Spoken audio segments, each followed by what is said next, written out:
I'm only paid for the 9 months that I'm teaching. If I'm not teaching over the summer, what am I doing? I should be collecting unemployment. Damn it. Don't you have a salary? No, I'm paid in a 9-month contract. I mean, I stretch it out over 12 months so that I can get paid all the time, but technically, my salary is only paid between the 9 months where I'm actually teaching. I mean, shouldn't I collect unemployment? I mean, that's what a contractor would do. If he had a 9-month job and then had to wait 3 months before he could start his next 9-month contract job, how am I any different than a contractor? You know when your next job is going to start? It's because by March 15th, I'm supposed to have filled the form that says I'm going to teach next year, which is how they basically say that I'm technically employed. It's just that my employment won't start till August, whenever, right? Bastards. Shouldn't I get to milk the system like everybody else? Dang it. Oh, anyways, so between jobs, this is, it's not bad unemployment, and also not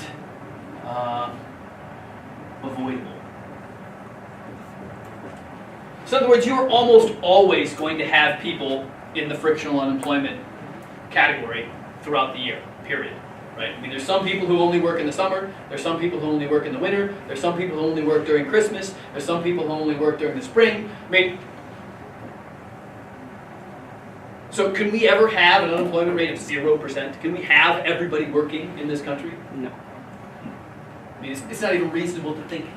In fact, what most economists say full employment is somewhere around 3% unemployment.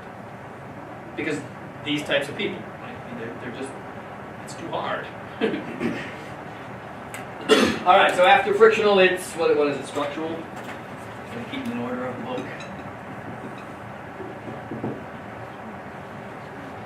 Structural unemployment are where skills of jobs do not match skills of workers. Skill mismatch. This would be, imagine if you will, that you used to work the line at, say, a car plant, and your job was to screw in the lug nuts on the tires. So for 8 hours a day, you'd be, you know, right? Or having the device that went, however it went. Depends on what year you were working. But let's face it, that was your job, right? You did it for 8 hours a day, or 6 or 7, or however many it is that you worked. I got a robot to do it. Right. But now that, so when you lose your job, do you have skills? Yes. You have the ability to run one of those things that goes, right? And you know how to turn to the right. How worthwhile are those skills in today's job market? Not very. So what do you have to do? Back to school. Okay. And let's suppose that you're already, say, 45, 50 some odd years old, going back to school, all of a sudden having to learn algebra, which maybe you didn't learn the first time around. I did it. Good for you, Mark. I mean, there's been a few that have come through here who've had a difficult time readjusting to the needs of the new workforce, right? I mean, you've got to know some algebra nowadays, or people are going to be like, no, sorry, you're not good enough yet. Then you won't even use it. Yeah. So how long does it take some of these people to get back into the employment, to become employable again? I mean, years. Depends on what they need to learn. Yeah, it depends on how much they need to learn. It depends on how much they need to reassimilate to the new economy, right? I mean, think about these guys who have been working on cars their entire lives, who all of a sudden have to start working on a computer with a mouse, or, heaven forbid, having to work on a device that's this big with hands that have been working on cars their entire life. So their fingers as wide as this goddamn screen. You gotta give him a style.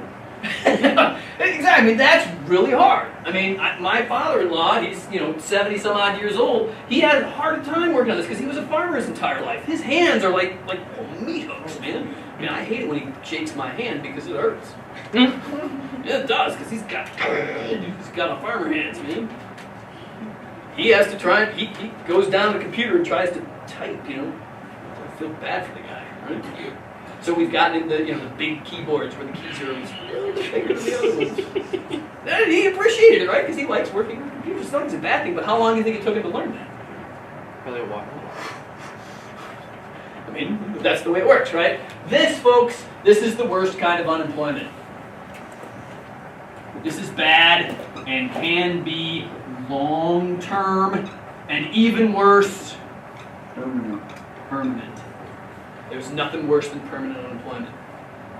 But there's, some point in time you may just be too ingrained in how life has been, and it's just too hard to get back on the saddle, and it's maybe it's not going to work. Sometimes it's just your age. Yeah. Like, I'm concerned because when I finish, I might not be employable because people aren't looking for, 56-year-old programmers. They're looking for some kid that's. Yeah, exactly. They can pay $20 grand a year and you'll be happy getting it, right? I mean, you're looking at 20 grand going, excuse me, Right. But I mean, that's part of the game, right? All right, so the last type of unemployment is called cyclical.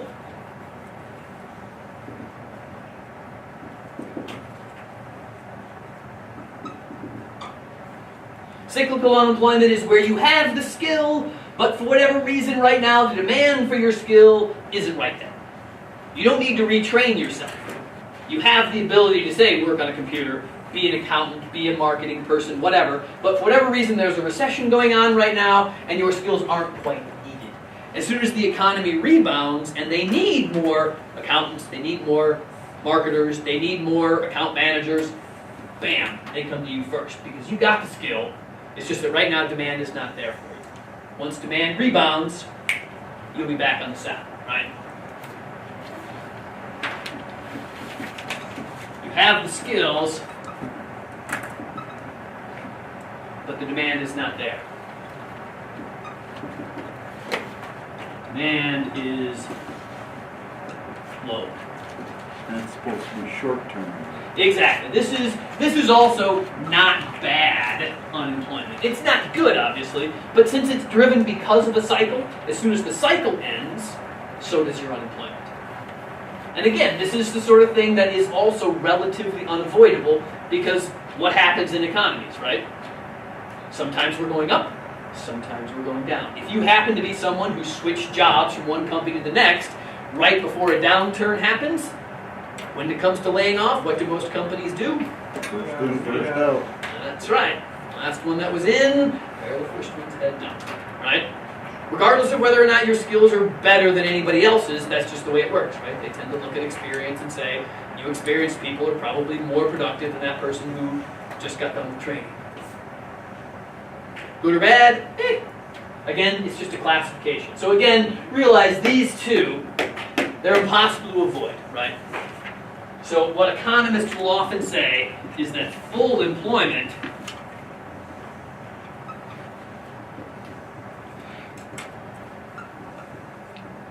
is where unemployment is somewhere between 2 and 3%. Because we just can't avoid that mismatch of timing, that mismatch of cyclical unemployment that happens regardless of whether it's really a long-term issue or not. But it's going to be there. You may have to do a month of unemployment, but then you're back.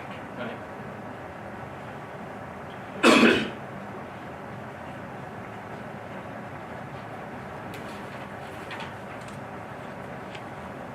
All right, so all this unemployment stuff. Given all of this, given this, why do we focus so much on unemployment? Why is it such a big deal? All you have to do is explain this to people, and what are they going to think of the unemployment rate? This is laughable, right? It's silly almost, if you think about it. So why do we focus so much on it? Is there a better way? I don't know, right? There's people out there that are trying to say, can't we have more than just 3 questions? Can't we expand this to make it a little bit more human and realistic as opposed to being sort of a robot-driven question? Again, though, how would you phrase it? How easy is it to determine the difference between these two people? Age. I have a friend who's 35 who started a .com, who sold it for $2.3 million, and he's now retired. He's 35. He doesn't want to work. He's living off of his investment. Right. I mean, should he be a part of the workforce? He's 35. Bastard. How do you determine that? You can't do it age, so do you do it by desire? Well, would you really want to work? Well, you know, some people are like, well, if I started working, I wouldn't be able to collect unemployment anymore, and unemployment's enough to at least keep me by, so maybe that's good enough for me. Unemployment is better than minimum wage. Exactly. So why would I want to go work minimum wage where I'm probably only going to get paid, you know, $10 an hour? Well, sorry, $7.50 an hour, and I'm probably not even going to get a 40-hour-a-week job, right? It's probably only going to be like 20 to 25, and I'll make more by sitting and collecting unemployment than I would. But Yeah, but that doesn't, the benefits run out or something. but they keep getting extended, though, right? Government keeps extending them. I mean, we've had Not anymore. They Not haven't. for a long time, I didn't think. the long-term unemployment was extended another 6 months. When did this happen? Oh, about 3 months ago. It was part of the condition for the last budget agreement in October. So I guess that's 6 months ago. So they'll No, only they get didn't 6 months extend more. it What are they though. supposed to do when their unemployment runs out? I don't know. Deal with that one. They do- Lots of do states what I have do. their own unemployment tacked onto the actual government, federal enrollment too. And but what do you do, right? I mean, if you cut them off, are they gonna sink or swim? Actually, you use your state unemployment State up first? first. Oh, okay, and then they go to the federal. unemployment Okay. kicks in, but So then. what I was going to say, you asked, what could we do as far as a better way? I mean, the technology exists. The data is out there. All they have to do is keep track better and compare what the data actually shows. I mean, the factual. We do the census numbers. once every 10 years, and even that's questionable as to how good it is. Lots of people won't I'm fill just out the saying, forms. I mean, there's X number of people that are working. There's trackable ways of knowing that, okay, this group of people is employed. It's not that good. I mean, it's maybe better, but it's not that good. There's lots of people who work the margin too, who work 3 months, who work 3 weeks on, 6 weeks off, 2 weeks on, 8 weeks off. How do you keep track of those? They're being tracked Where? by their. If you're a self-employed person and you're only working by 2 weeks, You still have to have accounting records. you only see those once a year. You don't see them once a week. You want to make people fill out forms Do once we a really week? need to know what the employment rate is once a week? Ask any politician. They want to know every week. They Why? will do it day to day, but Every week they're going to say, well, yeah, let's stimulate the economy. No, let's not stimulate the economy. No, they ain't doing But it. that's how we determine whether or not our economy is doing better, right? Is whether the unemployment rate went up or down. So we need to know about it, every week at the minimum. It would be better if we did it every day. Boy, you'd be better off just forgetting the whole thing. Well, I completely agree with you, but just go by what- unfortunately, we keep what using the it. Consumer confidence. Yeah, right? Yeah, It's so a why phone not? call, right? Why not work with it? Again, I don't know what's a better way of doing it. I would like to think that there is a better way, but I can't. One, I can't think of doing it. Two, I can't think of implementing it. I Right? just don't think they would want to do it anyway. You don't think people want to know what the unemployment rate No, is? no, no, not people, the government. Well, the government wants to know too, because they want to talk about it. Use it to get elected or Government get the other doesn't person do all of it. unelected. They pay They don't somebody do else all to that do much about it. Yeah, well, I mean, again, it's one of those where good or bad, I don't know. I'm just giving you the way it is. All right? You guys can determine whether or not you will like it or not, whether or not you're going to use it or whether you're going to talk about using it with other people. But this is the way it is, and this is the way it is used now. So adjust accordingly. This must be the party. It is a little bit on the weird side, but it's also the way it works. All right, now, last thing in this chapter, and this is the real reason why people care about unemployment, GDP gap. is the GDP gap. Yeah, exactly.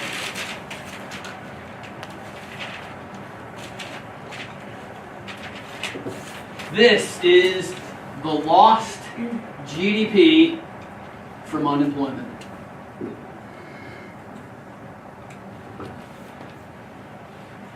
So a lot of things that people will talk about is how great could this country be, or how awesome could our GDP be if we could just get everybody working again, right? And again, this is rhetoric that you'll hear from every politician in the world. If we could just get the American workforce going again, everything would be better, right? The biggest pile of hogwash that's ever existed, but it's sprouted by every politician in the country, period. And whether they're saying they should get the work done through jobs programs, or get the work done through education, or get the work done through, donation work or whatever, right? I mean, everybody's got their own different way of saying about it. The fun part about it is that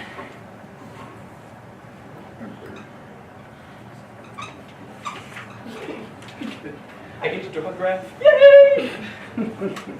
This is purely for my own good, folks, because I like it. And it's a review of something else. Consumer goods and capital goods. And I'm going to draw a curve that looks like this. What might this curve be called? The production possibilities curve. Quick review of chapter 2. Awesome. This is the PPC for the U.S. economy. This is what we could be producing in consumer and capital goods, depending on however money we want to produce more of. Right? Remember, it's probably somewhere up here. If everybody worked. Since everybody is not working, where are we? Somewhere in the middle. Inside. We are inside the curve. Here is probably where we are. This distance, or this amount of production that we're missing, that is the GDP gap. The lost GDP because we have people not being employed. Never hurts to review production possibility curves. All right, so that's chapter 12. Again, that's taking care of the end of business cycles and GDP, and talking a little bit about employment. So, before I forget,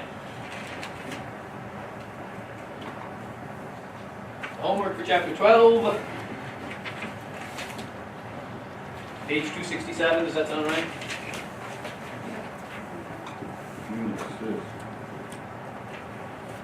Number 4 and 10. Alright. Yeah, the questions are really good from this chapter, so. I was going to make you do number 2, but that's like a graph with GDP, and I'm like, nah, screw it.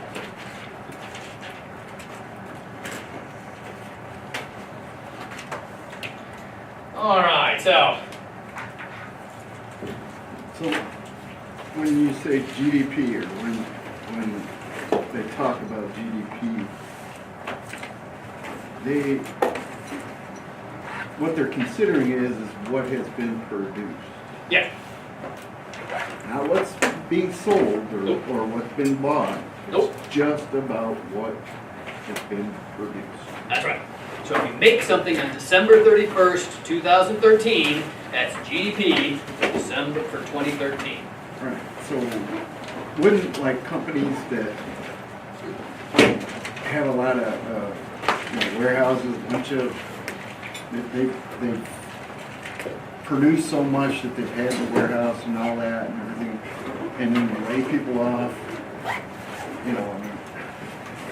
For some reason, the unemployment doesn't make sense to that number being affected in the first place. Yeah, unemployment doesn't affect GDP too terribly much, except for the fact that when people are unemployed, they're not producing. Correct. I mean, I understand that, and I can see where, over a long term, yeah, and I could see why, well, those numbers should really lag behind, as far as coming out of the recession. Mm-hmm. But it's like these, what did you call it, the cyclical, it's like, it used to be like, okay, we had, 50 years of, pretty good economy, and then all of a sudden, and then 25 years, another one. It's Now been a cycle. Now it's like 10 years, and but pretty if you soon look it's going to be like 5 years. But if you look at the cycle, I mean, every year, every 2-3 years, we have a little mini recession. Always. If you look through history, always. Even when you think it was great, like say 70s, 80s, 90s, right? We still had like a year where all of a sudden we'll have 2 quarters where it went down. Yeah, it's never a straight never a up straight line. up, yeah. Mm-hmm. I mean, it's always a kind of a jagged line getting to Yeah. the top. But it seems like where we were, or how we were, or used to be, just aren't quite ever getting to that, you know? what I I'm know, saying? that's why we're still talking about it, right? Uh,